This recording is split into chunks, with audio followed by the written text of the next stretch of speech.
बिस्मिल्लाहिर्रहमानिर्रहीम। Matric class new physics के हवाले से नई वीडियो के साथ हाजिर हैं और आज हम यूनिट 20 न्यूक्लियर स्ट्रक्चर के new topic 20.6 fission and fusion को डिस्कस करने वाले हैं। फिजन और फ्यूजन बेसिकली दो ऐसे प्रोसेस हैं जो कि कहना चाहिए कि ऑपोजिट प्रोसेस हैं। इनमें एक बड़ा न्यूक्लियाई फिजन में एक बड़ा न्यूक्लियाई जो है, एक बड़ा न्यूक्लियस जो है वो डिवाइड हो जाता है दो या उससे ज़्यादा छोटे न्यूक्लियाई में, ठीक है। और फ्यूजन उसका अपोजिट है जिसमें दो या दो से ज़्यादा छोटे न्यूक्लियस जो है, न्यूक्लियाई जो हैं वो मिलकर एक बड़ा न्यूक्लियस जो है वो फॉर्म करते हैं, ठीक है। दोनों में एनर्जी की जो है वो एमिशन होती है, ठीक है। कुछ पार्टिकल्स जो हैं, एटॉमिक पार्टिकल्स जो हैं वो रिलीज़ होते हैं या कहना चाहिए कि कंबाइन होते हैं, एब्जॉर्ब होते हैं, ठीक है। तो इसको हम इंशाल्लाह इसमें डिस्कस करेंगे। The nuclear reactions are processes in which one or more nuclides are produced from the collision between two atomic nuclei, ठीक है। तो दो एटॉमिक न्यूक्लियस जो है, दो एटम्स के न्यूक्लियस जो है आपस में कोलाइड करते हैं और एक नया न्यूक्लियस जो है वो बनाते हैं या और मज़ीद न्यूक्लियाई जो है वो बनाते हैं। The nuclides produce from nuclear reaction are different from the interacting nuclei और पेरेंट न्यूक्लियाई, ठीक है। जो न्यूक्लियस पैदा होते हैं वो एक अलग एटम के होते हैं, ये बात आपने याद रखना, आगे एग्जाम्पल्स में भी आ जाएगा। तो कॉम्बिनेशन हो या कहना चाहिए कि डिस्पर्जन हो, उस दोनों में जो है एक नया न्यूक्लियस जो है, एक नया एटम जो है उसका न्यूक्लियस जो है वो वजूद में आता है। मशहूर दो किस्म के रिएक्शन, एक न्यूक्लियर फिजन रिएक्शन कहलाता है, दूसरा न्यूक्लियर फ्यूजन रिएक्शन कहलाता है। इनके बारे में आगे डिटेल आ रही है, ठीक है। तो न्यूक्लियर फिजन रिएक्शन क्या है? Nuclear fission occurs when a heavy nucleus, एक बड़ा न्यूक्लियस होता है, सच दैट U-235 यूरेनियम 235, ठीक है, ये अब्जॉर्ब करता है स्लो मूविंग न्यूट्रॉन। एक न्यूट्रॉन को अब्जॉर्ब जैसे ही करता है तो कोलिजन की वजह से splits of fission into two smaller nuclei. जैसे ही ये न्यूट्रॉन को अब्जॉर्ब करता है तो स्प्लिट हो जाता है ये दो स्मॉलर न्यूक्लियाई में with the release of energy, energy भी रिलीज होती है। फॉर एग्जांपल, हाँ, एग्जाम्पल में इन्होंने बताया कि यूरेनियम 235 एक न्यूट्रॉन जो है वो कैप्चर करता है और फ़ौरन जो है वो चूँकि हाईली अनस्टेबल U-236 आइसोटोप में कन्वर्ट हो जाता है, ठीक है। तो that डिसइंटीग्रेट्स only for a fraction of a second, ठीक है, इनटू टू स्मॉलर न्यूक्लियाई, दो छोटे न्यूक्लियाई में जो है वो डिवाइड हो जाता है ऑफ नियरली इक्वल फ्रेगमेंट्स, ठीक है, ऑलमोस्ट इक्वल फ्रेगमेंट्स के, ठीक है। जिसमें आपके सामने एक एटम आ जाता है क्रिप्टॉन 144 और दूसरा बैरियम। तो अब अगर आप देखें कि यहाँ बेसिकली ये न्यूक्लियस जो था वो था यूरेनियम का 236 आइसोटोप था, वो डिवाइड होता है दो अलग ही किस्म के एलिमेंट्स के न्यूक्लियाई में, जिनमें एक आपके पास क्रिप्टॉन आ रहा है और दूसरा बैरियम आ रहा है, ठीक है। तो ये एक बड़ा न्यूक्लियस डिवाइड हुआ दो छोटे न्यूक्लियस में एक न्यूट्रॉन को एब्जॉर्ब करने के बाद ये जो कहना चाहिए प्रोसेस है ये कहलाता है फिजन प्रोसेस या nuclear fission, called fission fragments accompanied by 2 or 3 neutrons. तो इस प्रोसेस में ये जो प्रोसेस है फिजन का, इसमें 2 या 3 न्यूट्रॉन्स जो हैं वो रिलीज होते हैं, ठीक है। तो ये पूरी इक्वेशन आपके सामने आ रही है, ठीक है, कि एक न्यूट्रॉन इसने अब्जॉर्ब किया है, ठीक है, ये 236 में कन्वर्ट हो गया। 236 के बाद जब ये मज़ीद डिवाइड हुआ है और फिजन का प्रोसेस हुआ है तो 3 न्यूट्रॉन्स जो हैं वो रिलीज़ हुए हैं। तो जब आप यहाँ प्रोसेस देखेंगे तो ऑलमोस्ट आपको ये 3 न्यूट्रॉन्स जो है वो एटॉमिक मास में मिल जाएंगे, ठीक है। तो ये जो 3 न्यूट्रॉन हैं ये रिलीज़ होकर जो है एनर्जी भी जो है वो प्रोड्यूस करते हैं, ठीक है। Measurements showed that about 200 mega electron volt of energy जो है वो यहाँ से रिलीज होती है, ठीक है। ये एक बड़ी अमाउंट ऑफ एनर्जी है, ठीक है। आगे बताया था स्कीमेटिक इलस्ट्रेशन, नीचे जो इलस्ट्रेशन दी है, ठीक है, वो इस प्रोसेस को जो है वो जाहिर करती है, ठीक है। एक न्यूट्रॉन जो है अब्जॉर्ब हो रहा है यूरेनियम 235 के आइसोटोप में, जो कन्वर्ट हो रहा है 236 का आइसोटोप में, उसके बाद फिजन के प्रोसेस से बैरियम और क्रिप्टॉन में जो है वो कन्वर्ट हो रहा है और साथ साथ 3 न्यूक्लियस जो हैं वो इसमें जो है 3 न्यूट्रॉन जो हैं वो रिलीज़ हो रहे हैं एनर्जी के साथ।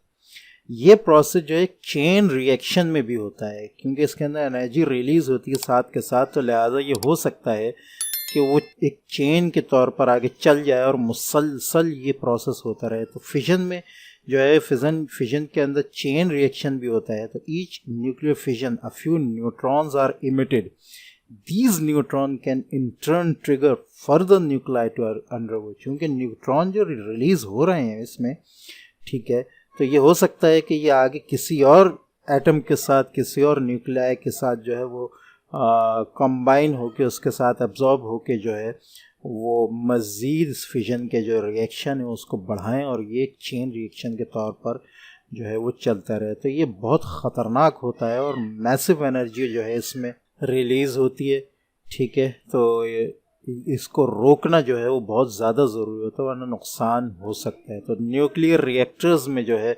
आमतौर पर जो है वो ऐसे तरीक़ेकार इस्तेमाल किए जाते हैं कि जिनमें इसको जो है इस चेन को जो है वो रोकने के तरीक़े मौजूद होते हैं।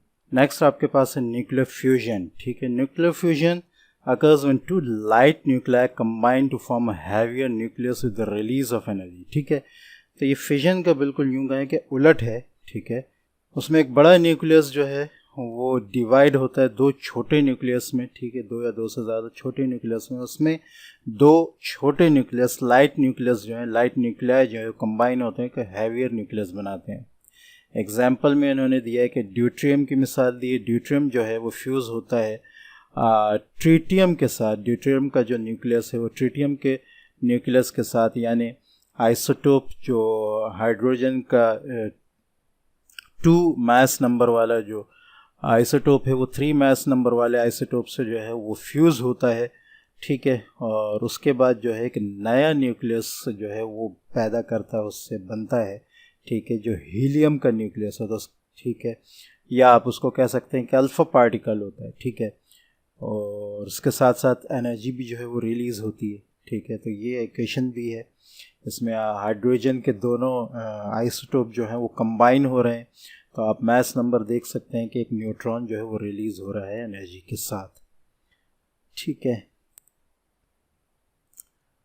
अच्छा, तो हाँ, और ये हीलियम भी जो है वो बना है, ठीक है, यानी अल्फ़ा पार्टिकल भी और एक न्यूट्रॉन भी और एनर्जी भी है, ठीक है। इलस्ट्रेशन दी है, ठीक है, इक्वेशन ये आ गई, इलस्ट्रेशन ये आ गई। ट्रिटियम और ड्यूट्रियम दोनों कंबाइन हुए हैं, ठीक है, हीलियम बना है और उसके साथ साथ न्यूट्रॉन और एनर्जी भी रिलीज हुई है।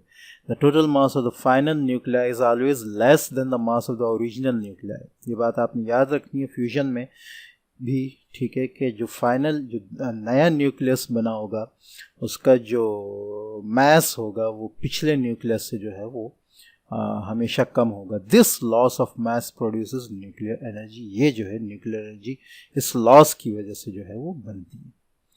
लास्ट टॉपिक आपका इस बुक का है हैज़र्ड्स एंड सेफ्टी मेजर्स, ठीक है। Radio active materials, radio active environment से हम किस तरह जो है वो कहना चाहिए कि उसके नुकसानात क्या हैं और हम उनसे किस तरह बच सकते हैं। तो रेडिएशन हैज़र्ड्स इन्होंने बताए हैं। All kinds of ionization or radiations such as alpha, beta and gamma and X-rays can damage body cells. ये तमाम radiations जो हैं ये body cells को damage कर सकती हैं when exposed to these radiations greater than the average level. जो एक level है उससे जब ज़्यादा ये टकराती हैं जिस्म के हिस्सों से तो इसको डैमेज करती हैं, ठीक है, जैसे कि हम ऊपर डिस्कस भी करते आए हैं। The danger from alpha particles, ये याद रखें कि अल्फ़ा पार्टिकल्स निस्बतन कम होते हैं नुकसान पहुंचाने में, उससे ज़्यादा बीटा पार्टिकल्स होते हैं और गैमा पार्टिकल्स तो बहुत ही ज़्यादा हाईली पेनिट्रेटिंग होते हैं और मोस्ट डेंजरस होते हैं, बहुत ही ज़्यादा जो है जिस्म को नुकसान पहुंचा सकते हैं, ठीक है। इसलिए कि पेनिट्रेटिंग पावर जो है वो अल्फ़ा की सबसे कम है, बीटा की उससे ज़्यादा, और गैमा की हम डिस्कस करते आए हैं ऊपर भी कि बहुत ही ज़्यादा पेनिट्रेटिंग पावर है इसकी, ठीक है। द प्रोलॉन्ग्ड एक्सपोजर, अगर एक्सपोजर आपके जिस्म जो है वो बहुत ही ज़्यादा रेडियो एक्टिव रेडिएशन से इंटरेक्ट कर रहा है तो ये आपके सेल्स को जो है, टिश्यूज़ को जो है डैमेज कर सकता है, यहाँ तक कि म्यूटेशन भी जो है वो अकर हो सकती है, मींस के जेनेटिक चेंजेस भी आपके अंदर आ सकती हैं। Radio active exposure can also cause cancerous growth, जिसम में कैंसर भी ग्रो कर सकता है इन स्पेसिफिक बॉडी टिश्यूज़, ठीक है।